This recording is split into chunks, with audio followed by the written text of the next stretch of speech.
پیمرا جو ہے میڈیا کو آزادی مل سکتی ہے، کیونکہ یہ کہہ رہے ہیں کہ ہم نے جو حکومتی اختیارات تھے وہ ہم نے پیمرا کو اس کے کمپلینٹ کونسل کو دیے، تو اس سے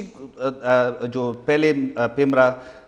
چینلز کو بند کرتے تھے، آف ایئر کرتے تھے، یا کسی کے پروگرام پہ پابندی لگاتے تھے بغیر کسی نوٹس کے، وہ فون کر کے کہ یہ نہیں کرنا، یا کسی سیاسی لیڈر پہ پابندی لگاتے، تو اس سے وہ جو ماضی میں ہوتے وہ رک جائیں گے؟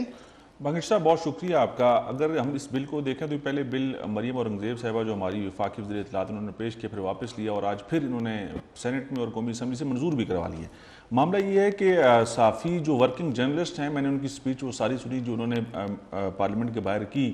انہوں نے کہا جی کہ اس بل کے اندر، اور خاص طور پہ پیمرا آرڈیننس کے اندر، ہر سال تبدیلی آنی چاہیے، ہر سال قوانین بدلنے چاہیے، کیونکہ وقت کی اہم ضرورت ہے. اور پاکستان کے اندر الیکٹرانک میڈیا ہو، پاکستان کے اندر ڈیجیٹل میڈیا ہو، پاکستان کے اندر نیوز پیپرز ایسوسیشنز ہو، کہتے ہیں وہ ان کے لیے پھر کچھ نہ کچھ چیزیں موجود ہیں، لیکن بدلتی دنیا کے ساتھ ہمیں قوانین کو بھی بدلنا ہوگا اور اس کے اندر جدت وقت کے ساتھ لانی ہوگی. بہت اچھی بات کی انہوں نے. لیکن معاملہ یہ ہے کہ جن چیزوں کا ذکر آپ کر رہے ہیں اور جو چیزیں آپ پوائنٹ آؤٹ کر رہے ہیں کہ کیا صحافی یا صحافتی حلقے یا میڈیا ہاؤسز آزاد ہوں گے، یہ اس سے بالکل مختلف بات ہے. یہ چیزیں ریاست اور ریاستی اداروں کا جب ٹکراؤ آپس میں آتا ہے نا، تو پھر یہ سارے قوانین اور یہ ساری جو آپ کی لکھت پڑھت ہوتی ہے یہ بھول جاتے ہیں، اور اس کے بعد وہی بات ہوتی ہے جو ڈنڈے کے زور پہ ہوتی ہے، جو زور بازو کے ساتھ معاملات چلتے ہیں. تو جہاں تک ورکنگ جرنلسٹ کی بات ہے، جہاں پر ورکنگ جرنلسٹ کو سہولیات دینے کی، ان کے حقوق کی بات ہے، وہاں پر تو صحافی جو فیلڈ میں کام کرنے والے رپورٹرز ہیں، جو باقی جرنلسٹ ہیں، وہ مطمئن ہیں. لیکن جہاں پر بات آتی ہے نا کہ اب چیزیں کس طرف چلنی چاہیے، عوام کا رخ کس سائڈ پر ہونا چاہیے، یہ چیزیں میں نہیں سمجھتا کہ شاید کنٹرول میں ہوں گی. اور اس میں کافی حد تک اگر ہم لوگ انٹرنیشنل میڈیا کو دیکھیں یا باقی دنیا کو اٹھا کے دیکھیں، گلف کنٹریز کو، بڑی ایک سادہ سی مثال آپ کے پاس، گلف کنٹریز کے اندر جب تک وہاں کی اسٹیٹ کی طرف سے کوئی چیز نہیں آتی، وہاں پہ کوئی چیز آپ غیر ضروری نشر نہیں کر سکتے، شیئر نہیں کر سکتے. کچھ چیزیں بہت ضروری ہیں کہ آپ کے اوپر چیک ہو، آپ نے ذمہ داری کا مظاہرہ کرنا ہے، آپ نے چیزوں کو تصدیق کے بعد، میں اکثر یہ بات کرتا ہوں کہ تصدیق اور تحقیق بہت زیادہ ضروری ہوتی ہے. ہمارے ہاں چیزوں کی بھرمار ہوتی ہے، اتنے فلو میں چیزیں چل رہی ہوتی ہیں، پتہ ہی نہیں ہوتا ہے کہ 100 میں سے 99 چیزیں غلط ہیں. لیکن تصدیق اور تحقیق کے بعد اگر کوئی چیز آتی ہے تو اس کو نہیں روکنا چاہیے، اس کے اوپر بات ہونی چاہیے، اس کو چلنا چاہیے، چاہے وہ ریاست کے اور ریاستی اداروں کے خلاف ہی کیوں نہ ہو. اچھا ہارون بھائی، آپ نے جو کہا تھا کہ قانون سازی جلدی قانون سازی کرتے ہیں، جو آخری دنوں میں حکومت نے کی ہے وہ کارکردگی میں آتی ہے کہ، لیکن اس بل پہ سینٹ کی اسٹینڈنگ کمیٹی میں بھی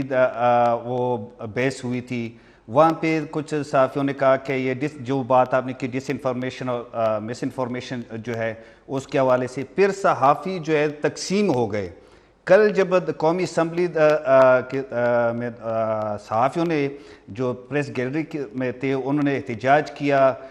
تو پھر اچانک حکومت کو خیال آیا، وزیر قانون نے بھی کہا کہ یہ بل ہمیں جلدی میں منظور کرنی چاہیے. تو پارلیمان سے باقی بل تو جلدی میں، یعنی بغیر ڈسکشن کے، ایٹ لیسٹ اس میں تو کچھ نہ کچھ ڈیبیٹ ہوئی ہے کہ جو ترامیم آئے ہیں. جی بالکل انور صاحب، میرے خیال میں قانون بنانا کوئی اتنا آسان کام نہیں ہے کہ آپ ایک بل بنا کے 2 دن میں اور آ کے اسمبلی سے اور ایوان سے اور پارلیمنٹ سے منظور کروا لیں. پارلیمنٹ کے اندر بھی اس کا ایک لمبا پروسیس ہے. بل پیش ہوتا ہے، جو بھی رکن پیش کرے، پھر وہ کمیٹی کے پاس جاتا ہے، کمیٹی میں اس پہ بات ہوتی ہے، پھر وہ قومی اسمبلی میں آتا ہے، پھر وہ سینٹ میں جاتا ہے، اور تب جا کے وہ پاس ہوتا ہے. اور اس کے بعد بھی ایک پروسیس ہے کہ صدر صاحب نے اس پر دستخط کرنے ہوتے ہیں اور اس کو قانون بنانا ہوتا ہے. لیکن یہ پروسیس تو پارلیمنٹری پروسیس ہے. اس پروسیس سے پہلے بھی ایک پروسیس ہوتا ہے، اور وہ ہوتا ہے وائڈ رینجنگ ڈسکشن اور debate about the new law. Pakistan میں بدقسمتی سے اس کی کوئی روایت نہیں ہے، اور مجھے نہیں نظر آتا، میں صحافت کی فیلڈ میں ہوں، پچھلے 1-2 سال میں اس پیمرا ترمیم کے بارے میں کم از کم میں نے نہیں سنا کہ کوئی تیار ہو رہا ہے اور کوئی ترمیم لائی جا رہی ہے.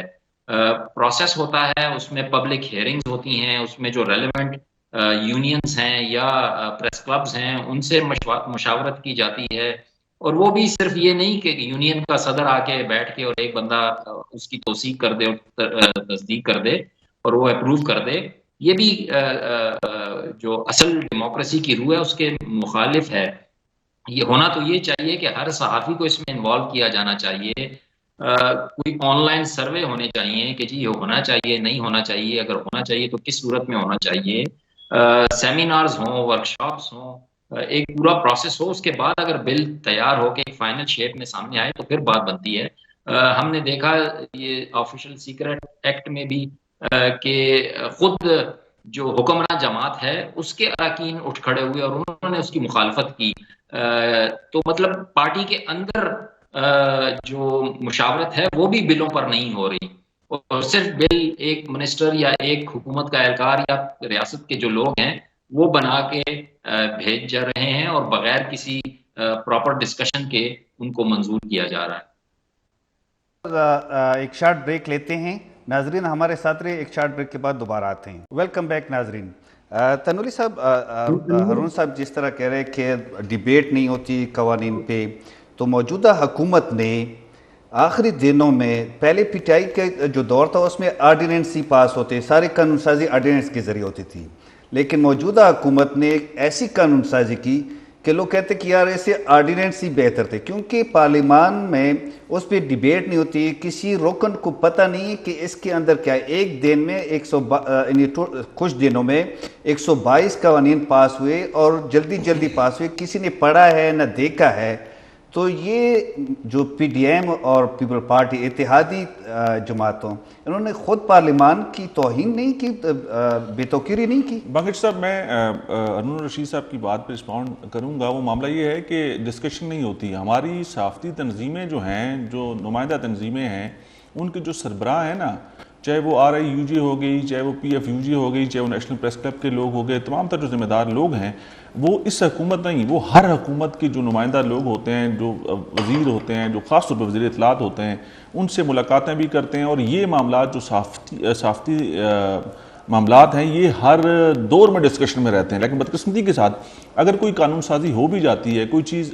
ڈسکشن میں آنے کے بعد اس کے اوپر کوئی عمل درآمد کی بات کرتے بھی ہیں، تو وہ جب وقت آتا ہے نا، جس کا ذکر میں نے پہلے ہی کیا کہ ڈسکشنز ہوتی ہیں، یہ کوئی نہیں کہہ سکتا، ڈسکشنز بڑے ہائی لیولز پہ ہوتی ہیں، بڑی میٹنگز ہوتی ہیں، لیکن وہ بات اپنی جگہ پہ درست ہے کہ ہر جرنلسٹ کا اس کا حق ہونا چاہیے، آن لائن اس کے اوپر آپ کوئی سروے کیا کریں یا کوئی بھی اس کا طریقہ کار اپنایا جا سکتا ہے، لیکن جو الیکٹڈ باڈیز ہوتی ہیں، چاہے وہ نیشنل پریس کلب کی ہے، چاہے وہ یونین کی ہے، چاہے وہ پی ایف یو جی کی ہے، ان کے جو ذمہ دار لوگ ہیں وہ حکومتی سطح پر بھی ملاقاتیں کرتے ہیں، وہ انٹرنیشنل جو جرنلسٹ کی جو تنظیم ہے ان کے وفود کے ساتھ بھی جا کے ملاقاتیں کرتے ہیں۔ تو یہ ڈسکشنز ہوتی رہتی ہیں، لیکن قانون اب جس کا ہم لوگ بات کریں نا کہ یہ اب اس کی منظوری ہو گئی، اب اس کے عمل درآمد کا قانون اس ملک کے اندر آپ کو ہر چیز کے اوپر نظر آئے گا، قانون بن بھی جاتا ہے، مل بھی جاتے ہیں، ساری چیزیں ہو بھی جاتی ہیں، لیکن جہاں پر عمل درآمد کی بات آتی ہے وہاں پر آ کے ساری چیزیں ختم ہو جاتی ہیں۔ تو ڈسکشنز تو ہوتی رہتی ہیں ہر طرح کی۔ آپ نے ذکر کیا سیکرٹ ایکٹ کا، تو اس کے اندر بہت ساری ایسی چیزیں ہیں جو پہلے بھی قانون کے اندر موجود تھی، جو ساری چیزیں موجود تھی، لیکن بات یہ ہے کہ عمل درآمد میں پھر آگے پھنس جاتے تھے۔ تو اب دیکھتے ہیں کہ اس کا کتنے پازیٹیو جو ہیں وہ رزلٹس ملتے ہیں۔ باقی ڈسکشن اور یہ ساری چیزیں اجلت، یہ تو آپ کو پتہ ہے کہ اب وہ کہتے ہیں نا کہ جب غیر معمولی حالات ہوتے ہیں تو غیر معمولی اقدامات بھی کیے جاتے ہیں، یہ وہی بات چل رہی ہے۔ اچھا ہارون صاحب جی، جو قانون سازی میں تو یہ جو ہے حکومت بہت دڑا دڑ قانون پاس کر رہی تھی آخری دنوں میں، لیکن معاشی پالیسیز جو ہے، جو اقدامات انہوں نے کیا ہے، تو ان کی اس سے آپ مطمئن ہے کارکردگی سے؟ کیونکہ عوام تو مہنگائی سے جو ہے بہت تنگ ہے۔ جی بالکل انور صاحب، میرے خیال میں اگر یہ اتحادی حکومت کے آپ 16 ماہ کا انالیسس کریں تو سب سے بڑا چیلنج ان کے لیے میرا خیال میں ڈومیسٹک جو تھا وہ اکانومی ہی تھی۔ جب یہ حکومت میں آئے عدم اعتماد کے ووٹ کے بعد، تو ہم نے دیکھا کہ ماہ 2 ماہ کافی تاخیر ہوئی، ڈیلے ہوا، حکومت کوئی فیصلہ کرنے میں سستی دکھا رہی تھی، جس کی وجہ سے اکانومی مزید خراب ہوئی۔ پھر آئی ایم ایف کے ساتھ پھر انہوں نے اپنا وزیر خزانہ بھی مفتاح اسماعیل سے بدل کر اسحاق ڈار صاحب کو لے کے آئے، جس کی وجہ سے پالیسی میں چینج آئی، جس کی وجہ سے IMF کے ساتھ بات اور ڈیل کرنے میں دیر ہوئی، جس کی وجہ سے معاشی جو صورتحال ہے وہ بگڑتی ہی چلی گئی، اور آخری وقت پر جب 30 جون کی آخری تاریخ آئی تو تب وزیر اعظم نے فون کیے اور کچھ مدد کی اور کچھ مدد مانگی، جس کے بعد یہ IMF کا معاہدہ جو ہے وہ ہوا، جس سے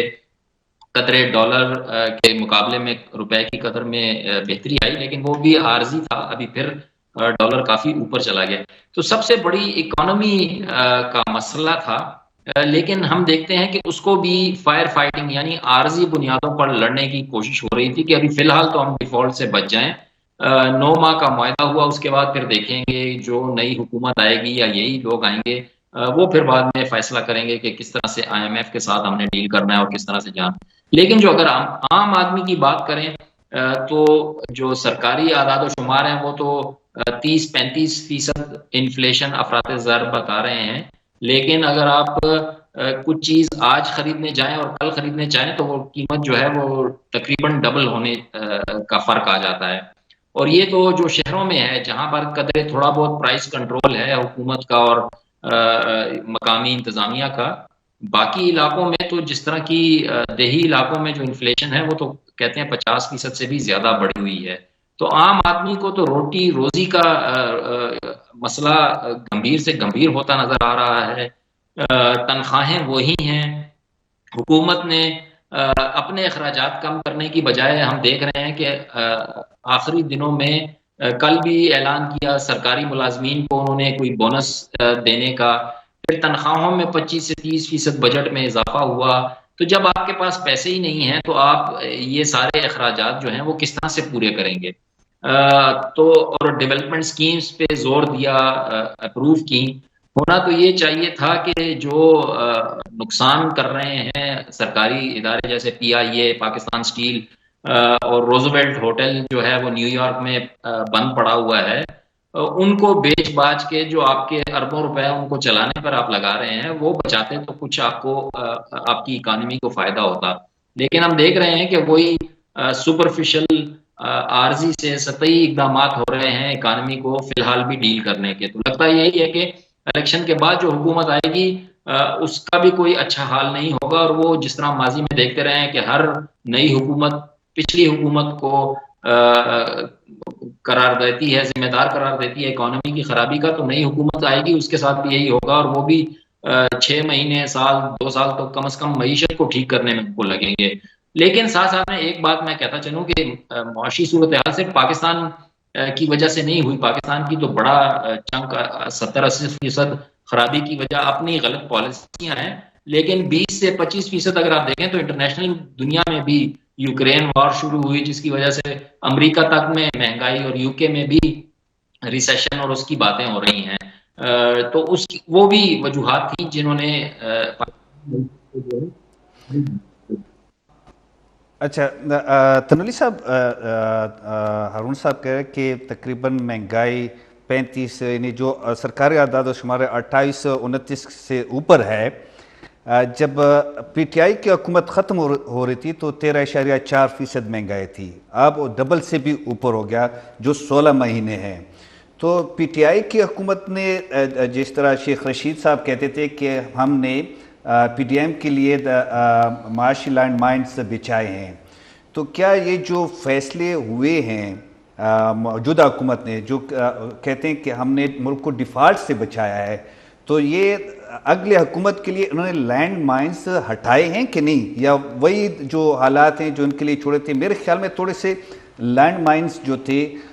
لینڈ مائن وہ تھوڑے ہٹائے ہیں جو IMF کے ساتھ ڈیل ہوا ہے۔ باقر صاحب، جو 3.5 سال کا عرصہ تھا پاکستان تحریک انصاف کی حکومت کا، اس میں ہم نے جب یہ حکومت PDM کی آ رہی تھی نا، جب عدم اعتماد ہوا اس وقت کے پرائم منسٹر کے خلاف، تو ہم نے دیکھا کہ جو بھی حالات تھے، باہر عوام کی بات کرو، عام لوگوں کی، لوگ مہنگائی کا رونا رو رہے تھے، لوگ کہہ رہے تھے برے حالات ہو گئے ہیں، بیڈ ایڈمنسٹریشن ہے اور چیزیں بہت بگاڑ کے رکھ دی ہیں، اور ہم یہ ہو گیا وہ ہو گیا، مطلب جو رونا عوام کا تھا نا وہ ہم نے 3.5 سالوں میں دیکھا۔ اور اس کے بعد جب PDM کی حکومت آئی اور ان کے پاس ایک بیانیہ تھا انہوں نے کہا جی کہ اس شخص نے، اس حکومت نے، اس جماعت نے جو ہے اس ملک کا بیڑا غرق کر دیا، ملک کو دیوالیے کی نہج پہ پہنچا دیا، تو ہم لوگ انشاءاللہ اس ملک کو بہتری کی طرف لے کے جائیں گے، آپ کو نظر آئے گا کہ 2 سے 3 ماہ میں چیزیں کس طرح بہتر ہوں گی۔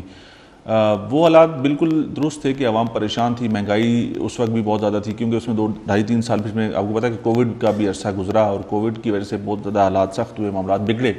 لیکن جو انہوں نے دعوے اور وعدے کیے تھے نا پی ڈی ایم کے لوگوں نے، چاہے اس میں مولانا فضل الرحمان صاحب ہوں، چاہے اس میں بلاول بھٹو زرداری صاحب ہوں، چاہے اس میں میاں محمد شہباز شریف صاحب ہوں، یہ وہ بڑے قائدین ہیں جنہوں نے اس وقت بڑے کہتے ہیں نا سبز باغ دکھائے اس ملک کی عوام کو کہ ہم لوگ دودھ کی نہریں بہا دیں گے۔ پچھلے 16 مہینوں میں عوام کی کمر توڑ کے رکھ دی۔ کسی بھی قسم کے کوئی جو عوام کو ریلیف فراہم کرنے کی بات ہے، براہ راست عوام کو ریلیف فراہم کرنے کی، آپ نے ملک کی سطح پر ملک کو ڈیفالٹ ہونے سے کیسے بچایا، آئی ایم ایف کے ساتھ آپ نے کیسے ڈیل کی، آپ نے ورلڈ بینک سے کیسے پیسے لیے، آپ نے چائنا سے کیسے مدد لی، یہ باتیں آپ کی حد تک حکومتی معاملات تک تو ٹھیک ہیں، لیکن اس کو اس ملک کی جو غریب عوام ہے، جو عام لوگ ہیں، وہ سمجھنے کو تیار نہیں۔ وہ کہتے ہیں اگر آپ نے یہ سب کچھ کیا ہے تو ہمارے حالات زندگی بہتر نہیں ہوئے، ہماری چیزیں بہتر نہیں ہوئی، ہم لوگ روز جو ہے وہ مہنگائی کے بوجھ کے نیچے جو ہے وہ دبتے جا رہے ہیں، ہماری زندگی اور مشکلات کا شکار ہے، اور اس میں کوئی شک نہیں ہے۔ بجلی کے اگر بل اٹھا کے دیکھ لیں، آٹے کی قیمتیں دیکھ لیں، چینی کی قیمتیں دیکھ لیں، یہ عام وہ چیزیں ہیں جو اس ملک کی 95% لوگوں کی ضروریات ہیں۔ ضروریات سے مراد کہ 95% لوگ اگر آپ ان کو یہ چیزیں فراہم کر دیں گے تو ان کو باقی چیزوں سے کوئی لینا دینا نہیں ہے۔ وہ کہیں گے کہ ہماری زندگی آسان ہے، ہم لوگ اپنے بچوں کو 2 وقت کی روٹی دے سکتے ہیں، اپنے بجلی اور اپنے گھر کے معاملات کو چلا سکتے ہیں، بچوں کی تعلیم کے اوپر توجہ دے سکتے ہیں، ان کا علاج کروا سکتے ہیں، تو باقی چیزیں آپ انٹرنیشنلی جو بھی ہیں ان کو آپ ڈیل کرتے رہیں۔ ابھی آپ یہ کہہ رہے ہیں کہ ہم نے ملک کو درست سمت میں ڈال دیا ہے، اور لیکن درست سمت میں جو اس ملک کی عوام ہے وہ تو کہتی ہیں ہم لوگ نہیں ہیں۔ 95% لوگ کہتے ہیں کہ غربت ہے، بے روزگاری ہے، مہنگائی ہے، برے حالات ہیں۔ تو پھر آنے والا جو دور ہوگا آپ یہ کیسے ایکسپیکٹ کرتے ہیں کہ چیزیں ایک دم سے بہت اچھی ہو جائیں گی، یا ان کی باتوں پر جو موجودہ حکومت میں اس وقت لوگ بیٹھے ہیں ان کی باتوں پہ ہم لوگ یقین کر لیں کہ چلیں اگر نئی حکومت آئے گی تو ان کے لیے آسانیاں ہوں گی، آئی ایم ایف ان کے ساتھ اچھا ڈیل کرے گا، یا آپ اس ملک کی عوام کو ریلیف فراہم کرنے کے لیے کوئی پلان رکھتے ہیں؟ بظاہر ایسا کچھ نظر نہیں آ رہا کہ آگے حالات اچھے ہوں گے۔ اچھا ہارون بھائی، آپ موجودہ حکومت کی جو معاشی جو اقدامات ہیں اس میں سے یہ ان کا دعویٰ تو چلو کچھ حد تک درست ہے کہ ملک کو ڈیفالٹ سے بچایا، لیکن باقی جو اس کے سیاسی اقدامات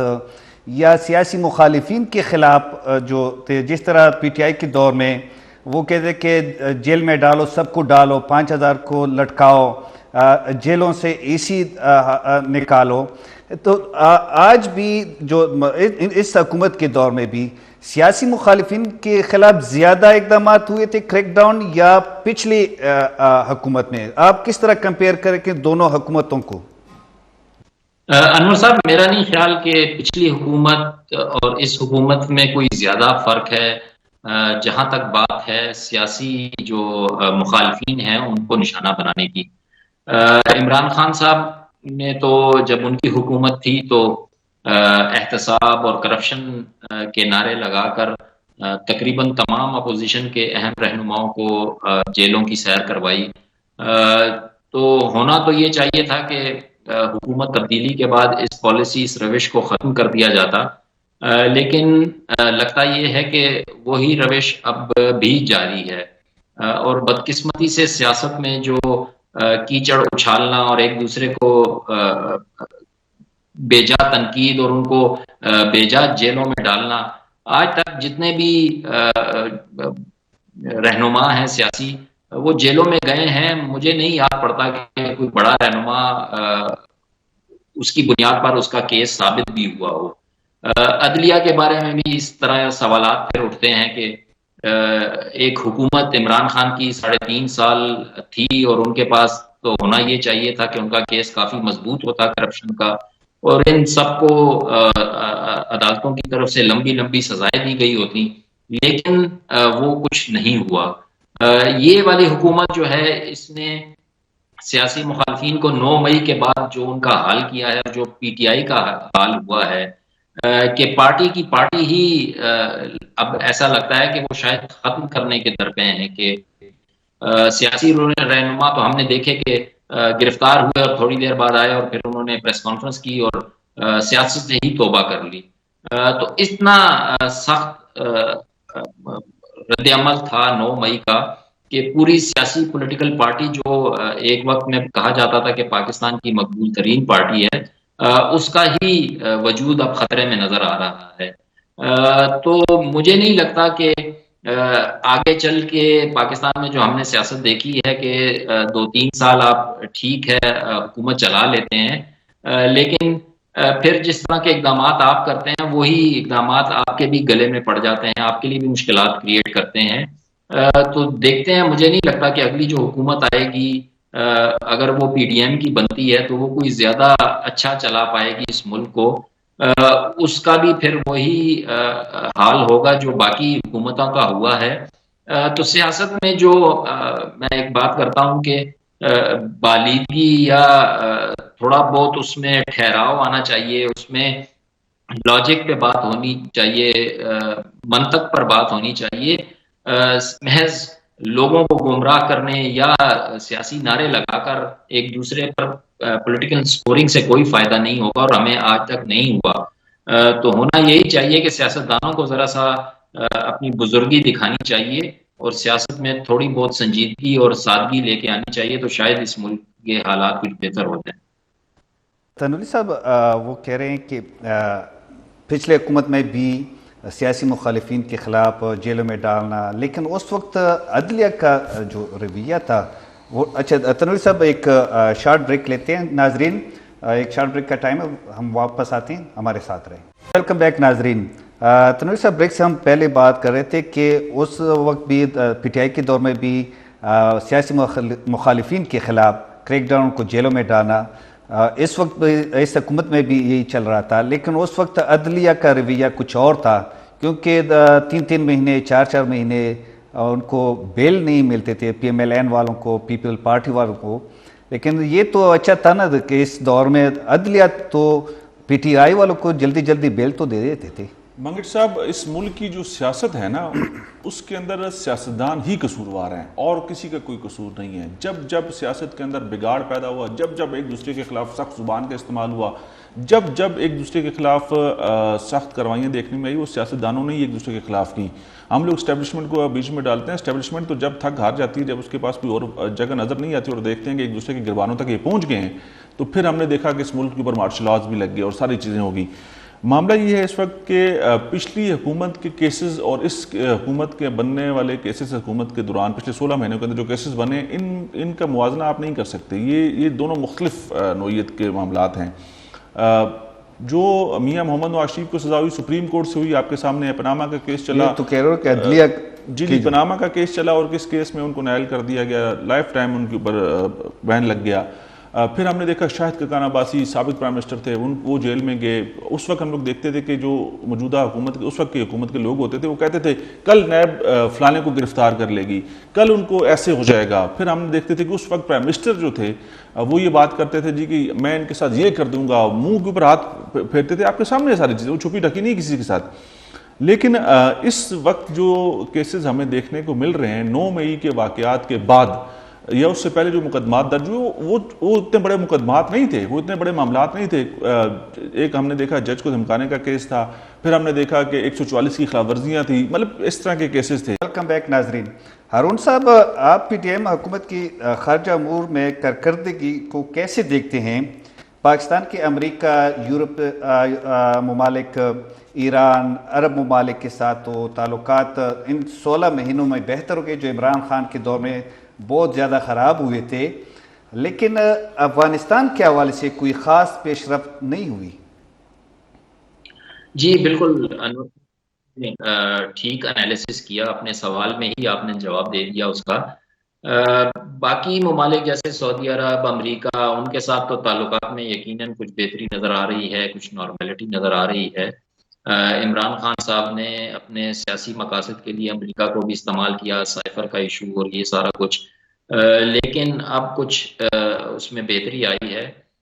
جہاں تک افغانستان کی بات ہے تو افغانستان بڑا پیچیدہ مسئلہ ہے. وہ ہم دیکھ رہے ہیں 40 سال سے زیادہ عرصہ ہو گیا اس کو، لیکن یہ حل نہیں ہو پا رہا. اور جو پاکستانی حکمرانوں نے پالیسی اس کے بارے میں رکھی وہ بھی کوئی زیادہ پروڈکٹیو یا ہیلپ فل نہیں تھی.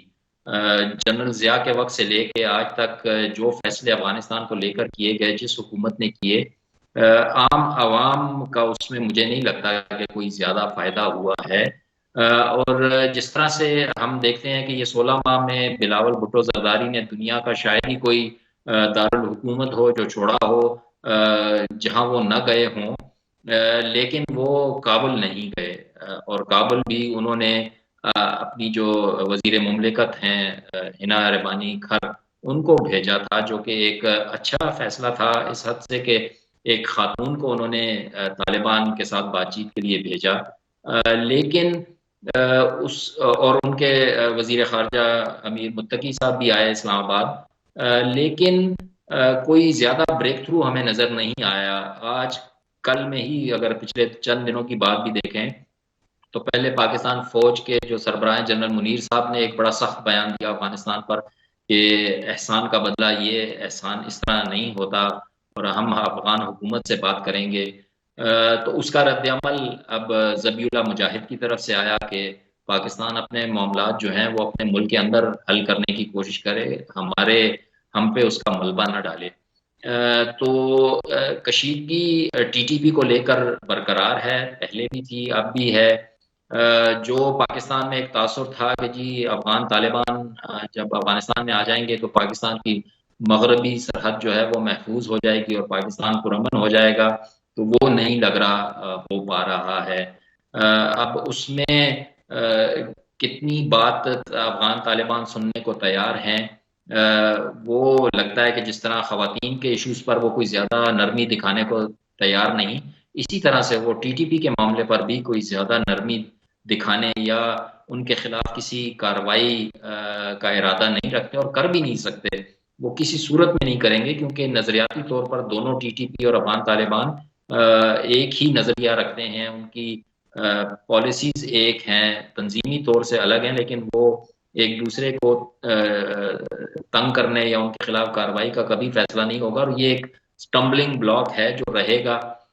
دیکھنا یہ ہوگا کہ آنے والی حکومت اس کو کس طرح سے حل کرتی ہے، کیونکہ جنرل منیر صاحب نے کہہ دیا کہ ٹی ٹی پی کے ساتھ کوئی مذاکرات نہیں ہوں گے، تو اب مذاکرات کا راستہ بھی بند ہے، تو پھر اس مسئلے کو آپ اور افغانستان کی حکومت بھی کوئی مدد کرنے کو تیار نہیں، تو اس ڈیڈ لاک کو کیسے ختم کریں گے یہ دیکھنا ہوگا کہ الیکشن کیمپین میں اس پہ پارٹیاں کیا فارمولا دیتی ہیں یا کیا بات کرتی ہیں، اس کے حساب سے بڑا اہم ہوگا یہ الیکشن کیمپین کی، میں سمجھتا ہوں۔ اچھا تنویر صاحب، ہارون صاحب کہہ رہے ہیں کہ ہمارے لوگوں کا خیال تھا کہ جب افغان طالبان آئے گئے تو ویسٹرن بارڈر محفوظ رہے گی، لیکن یہ تو ایسٹرن بارڈر سے زیادہ غیر محفوظ رہی، یعنی فینسنگ کے باوجود بھی وہاں سے حالات ٹھیک نہیں ہوئے۔ تو کیا یہ بلاول جو ہے پیور پارٹی یا افغان طالبان سے بلاول خود کو دور یعنی ڈسٹینس پہ رکھنا چاہتے تھے، یا کیا وجہ تھی کہ آپ امریکہ، یو کے، ہر جگہ پہ آپ چلے گئے؟ یعنی ہارون صاحب کی بات درست ہے کہ ایسے کوئی کیپٹل نہیں ہے کہ یہ گئے نہ ہو، تو کابل تو بہت نزدیک ہے، کیوں نہیں گئے؟ بنگش صاحب آپ نے کہا جی کہ ہمارے لوگوں کا یہ خیال تھا کہ ہمارا بارڈر محفوظ ہو جائے گا، ہمارے وہ جو لوگ جن کا آپ ذکر کر رہے ہیں وہ افغان طالبان اور ٹی ٹی پی کے جو لوگ ہیں ان کے مائنڈ سیٹ سے واقف نہیں ہیں، ٹھیک ہے، جو لوگ یہ بات کر رہے ہیں، باقی جو واقف ہیں اور جو اس سسٹم کو، ان لوگوں کو سمجھتے ہیں، انہوں نے کبھی یہ بات نہیں کی، نہ وہ ایک بات کر سکتے ہیں، اس میں ہماری ملٹری اسٹیبلشمنٹ میں ہمارے ذمہ دار لوگ موجود ہیں، ان کو پتہ ہے کہ ان کو ڈیل کرنا سب سے زیادہ مشکل کام ہے، اور وہ پچھلے 40 سال سے زیادہ کے عرصے میں انہوں نے دیکھ لیا، ہر حربہ آزمایا، ہر طریقے سے کبھی ادھر سے کبھی ادھر سے کوششیں کی، لیکن ہمارے دل صاف نہیں ہے، نہ ادھر کے نہ ادھر کے، دونوں طرف معاملات جب تک کہتے ہیں نا دلی طور پہ کسی کو ایکسیپٹ نہیں کرتا بندہ، یا کہیں نہ کہیں پہ کوئی نہ کوئی فلا ہوتا ہے، کوئی نہ کوئی سوراخ موجود ہوتا ہے، تب آپ آگے نہیں بڑھ سکتے۔ بے شک آپ ایک دوسرے کے سامنے بھائی ہیں، ہم برادر اسلامی ملک ہیں، ہم ایک دوسرے کے ساتھ کھڑے ہیں، یہ باتوں کی حد تک بات ٹھیک ہے، لیکن ٹی ٹی پی اور افغان طالبان یہ ایک ہی سکے کے دو رخ ہیں، اس کو میں بارہا اس بات کو دہرا چکا ہوں، اور یہ بات ٹھیک کی ہارون رشید صاحب نے بھی کہ یہ آپ وہ نہ ان کے خلاف جائیں گے، نہ کوئی ایسی کارروائی آپ ان سے امید کریں، لیکن ایک چیز آپ نے کر دی ہے، ایک چیز کیا آپ نے کر دی ہے کہ آپ نے اپنے ملک کے اندر اپنے معاملات کو نبھانا ہے، سنبھالنا ہے اور دیکھنا ہے، اس کے لیے آپ کم سے کم کافی ہیں، اس کے لیے آپ کو کسی کی مدد درکار نہیں ہے۔ ہاں اگر کوئی ادھر سے سپورٹ ہوتی ہے، اور ظاہری بات ہے وہاں سے بیٹھ کے تو میزائل یہاں پر کوئی فائر نہیں کرے گا نا، یا وہاں سے کوئی بیٹھ کے تو یہاں پر ڈائریکٹ حملہ نہیں ہو سکتا، معاملہ یہ ہے کہ وہ بندے پہ جو آتے ہیں یا بندوں کی سپورٹ ہوتی ہے جیسا بھی جو بھی طریقہ کار اپناتے ہیں تو اس کی روک تھام کے لیے اپنے آپ کو آپ نے ویل ایکوپڈ بھی کرنا ہے, اس کے لیے آپ کو تیار بھی کرنا ہے, اپنی انٹیلیجنس جو کوارڈینیشن ہے اس کو بہتر بنانا ہے. اس کے علاوہ آپ کے پاس کوئی اور چارہ نہیں ہے, نہ ہی ابھی اس وقت آپ براہ راست کوئی کارروائی کرنے کی پوزیشن میں نہ آپ کر سکتے ہیں, نہ ہی وہ اس طرح کی کوئی چیز جو ہے وہاں سے آپ ان کی طرف سے ایکسپیکٹ کریں. معاملہ یہ ہے کہ انٹرنل معاملات آپ نے دیکھنے ہیں. اور دوسری طرف آپ نے بلاول بھٹو زرداری صاحب کا ذکر کیا. بلاول بھٹو زرداری صاحب نے یہ جو 16 مہینے گزارے ہیں نا, یہ انہوں نے اپنی پولیٹیکل ٹریننگ کی ہے, اور یہ ان کے والد صاحب کے بتائے ہوئے سارے گر تھے جو انہوں نے استعمال کیے, اور انہوں نے دنیا کے اندر جا کے ایک اپنا معاملات اپنے جو فیوچر پلاننگ ہے اسی کے تحت یہ انہوں نے سارے سلسلے کیے, سارے دورے کیے, اور اس سے پاکستان کو بھی فائدہ ہوا. اس میں کوئی دو رائے نہیں ہے کہ پاکستان کی جو دنیا کے ساتھ معاملات ہیں, جو تعلقات ہیں, اس میں کم از کم پچھلے ادوار سے اس میں کم از کم 16 مہینوں بہتری آئی, اور آگے آئندہ جو آنے والی حکومت ہے وہ کسی سے کم از کم بات کرنے کی پوزیشن میں ہوگی. تو پہلے تو سارے دروازے بند تھے, آپ کسی طرف جا نہیں سکتے تھے, کوئی دیکھتا نہیں تھا آپ کی طرف, معاملات بہت برے ہو گئے تھے. اب کم از کم آپ نے بلاول صاحب نے جو پلاننگ کی ہے, جو انہوں نے طریقہ کار اپنایا, جو انہوں نے وزٹس کیے, وہ کم از کم پاکستان کے حق میں بھی بہتر ہوئے, اور ان کی ذاتی سیاست کے اندر ان کو بہت زیادہ اس سے فائدہ پہنچا, اور اسی کا وہ فائدہ آنے والے ظاہری بات الیکشن یا حکومت اس کے اندر ان کو وہ اٹھائیں گے, وہ نظر آئے گا آپ کو. لیکن جو افغانستان والا معاملہ ہے اس کے اوپر ہمیں خود ہی سب کچھ کرنا ہے. اس میں ہم ناکام رہے نہیں, ہمیں خود ہی سب کچھ کرنا ہے. اپنے بارڈر, اپنے ملک کے اندر کے جو معاملات ہیں اس کو دیکھنا ہے, اس طرف کیا چل رہا ہے, اس طرف کون پلاننگ کر رہا ہے, کون ان کی مدد کر رہا ہے. یہ ہمیشہ سے چلتا آیا ہے, یہ آگے بھی چلتا رہے گا. اس کی ٹینشن آپ اپنے ملک کی حد تک لیں, وہاں پہ آپ فی الحال کچھ نہیں کر سکتے, نہ ان کو وہاں پہ آپ کو کچھ کرنا چاہیے. اچھا ہارون صاحب, جس طرح دیکھیں کہ ہمیں خود اقدامات کرنے ہوں گے, ذبیح اللہ بھی ہمیں کہتے ہیں کہ آپ اپنی انٹیلیجنس ٹھیک کریں, آپ سیکیورٹی جو فورسز ہیں ان کو تھوڑا سا وہ کر لیں کہ کارروائی کریں. ہم نے تو ادھر داعش کے خلاف کارروائیاں کی ہے, آپ بھی کر لیں. لیکن اس میں جو ہے مجھے اس کے اسٹیٹمنٹ میں ایک چیز جو نظر آ رہی ہے, وہ داعش کے حوالے سے جو تعاون ہے اس کے حوالے سے وہ کرنے کے لیے تیار ہے. اور دوسری بات جو ہے, جو طالبان امیر کی جو اسٹیٹمنٹ کوٹ ہو رہی ہے افغان میڈیا میں, کہ انہوں نے کہا کہ افغانستان سے باہر لڑنا جہاد نہیں جنگ ہے, یعنی غیر اسلامی ہے.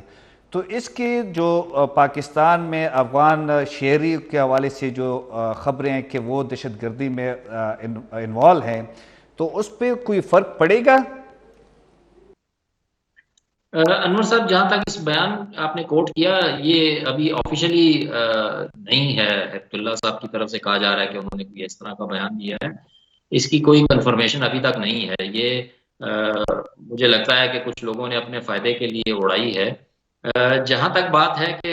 داعش پر تعاون ہو سکتا ہے, تو داعش پاکستان میں ابھی فی الحال اتنا بڑا مسئلہ نہیں ہے. بڑا مسئلہ ٹی ٹی پی ہی ہے. اور ٹی ٹی پی ہم یہ دیکھ رہے ہیں کہ انہوں نے بھی تھوڑی سی اپنی اسٹریٹجی میں تبدیلی لائی ہے. اب انہوں نے یہ تحریک جہاد نامی ایک کوئی تنظیم سامنے آئی ہے, انہوں نے کچھ جو حملے ہیں ان کی ذمہ داری قبول کی ہے. تو ٹی ٹی پی مجھے لگتا ہے کہ اب برانچ آؤٹ ہونے کی کوشش کر رہی ہے, تاکہ افغان طالبان کا اگر کوئی ان پر دباؤ ہے یا پاکستان کا دباؤ ہے تو اس سے بچنے کی خاطر اب شاید ٹی ٹی پی کا ہم نام زیادہ نہ سنیں, کچھ ادھر ادھر کی آرگنائزیشنز کا نام زیادہ سنیں جو ان حملوں کی ذمہ داری لیں. تو یہ ایشو اسی طرح سے لنگر آن کرتا رہے گا. میں بالکل اس بات سے متفق ہوں کہ پاکستان کو اپنا ہاؤس ان آرڈر کرنا ہوگا. یہاں پر ایسے اقدامات کرنے ہوں گے کہ ان کو گنجائش ہی نہ ملے کہ وہ یہاں پر منور کر سکیں, یہاں پر کارروائیاں کر سکیں. یہی اس کا فی الحال ایک حل نظر آ رہا ہے. باقی افغانستان کی طرف سے امید کرنا کہ وہ ان کے خلاف کوئی کارروائی کریں گے, مجھے نہیں لگتا کہ کوئی اچھی یا مثبت سوچ ہوگی. اچھا تنوری صاحب, جو افغان امیر کا اسٹیٹمنٹ ہے کہ آپ جو افغان ہیں وہ اگر افغانستان سے باہر جاتے ہیں لڑنے کے لیے تو جہاد نہیں جنگ ہے, تو اس سے پاکستان میں جو دہشت گردی کے واقعات ہیں اس میں افغان شہریوں کی جو انوالومنٹ ہے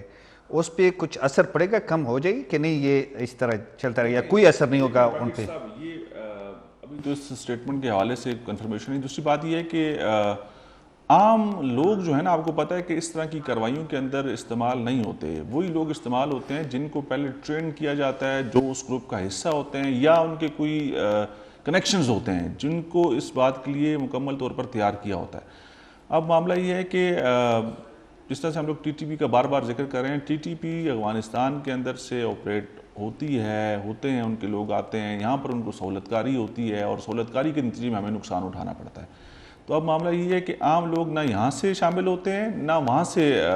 شامل ہوتے ہیں. جس کا کسی نہ کسی جگہ پر کوئی جو کرمنل ریکارڈ ہوتا ہے، جو میں سہولت کاروں کی بات کر رہا ہوں، جس کا کوئی کرمنل ریکارڈ ہوتا ہے، جس کا کسی جہادی تنظیم کے ساتھ کسی وقت میں کوئی رابطہ رہا ہوتا ہے یا کوئی کنیکشن ہوتا ہے، جب ان کو ضرورت پڑتی ہے تو وہ ان سے رابطہ کرتے ہیں، ان سے معاملات طے کرتے ہیں اور اس کے نتیجے میں پھر ہم لوگ یہاں پر کارروائیاں دیکھتے ہیں. تو عام شہری تو میں نہیں سمجھتا کہ نہ ان کا پہلے کوئی انوالومنٹ ہوتی ہے نہ اس طرح کے بیانات سے مزید کوئی. لیکن ہاں بہت سے ایسی چیزیں ہوتی ہیں کہ جو لوگ مذہبی اعتبار سے بہت کلیئر ہوتے ہیں، ان کو پتہ ہوتا ہے کہ جو فیصلہ امیر کا ہوگا وہی فیصلہ میرا ہوگا. اب امیر نے اگر ہمیں یہ بات کر دی ہے کہ یہ معاملات غلط ہیں یا یہ نہیں ہونے چاہیے، جب تک ریاست یا امیر اس چیز کا فیصلہ نہیں کرتا تو بہت سارے لوگ اس کے مطابق چلتے ہیں. لیکن جو شدت پسند ہوتے ہیں، جو دہشت گرد ہوتے ہیں، وہ میں سمجھتا ہوں کہ شاید ان کا اس طرح کی باتوں سے یا اس طرح کے معاملات سے کوئی لین دین نہیں ہوتا. یعنی آپ کہہ رہے ہیں کہ کوئی اثر نہیں ہوگا کہ جو دہشت گرد ہیں وہ کارروائیاں کرتے ہیں، اور اس طرح تو ٹی ٹی پی نے بھی بیعت کی ہے، لیکن وہ بھی ان کی جو بات ہے کہ افغانستان سے باہر جو لڑائی ہے وہ جنگ ہے، جہاد نہیں ہے. ناظرین، یہ ہمارا شو کا وقت ختم ہو رہا ہے. ہارون صاحب آپ کا بہت شکریہ، تنولی صاحب آپ کا بہت شکریہ. کل تک ہمیں اجازت دیجیے. اللہ حافظ.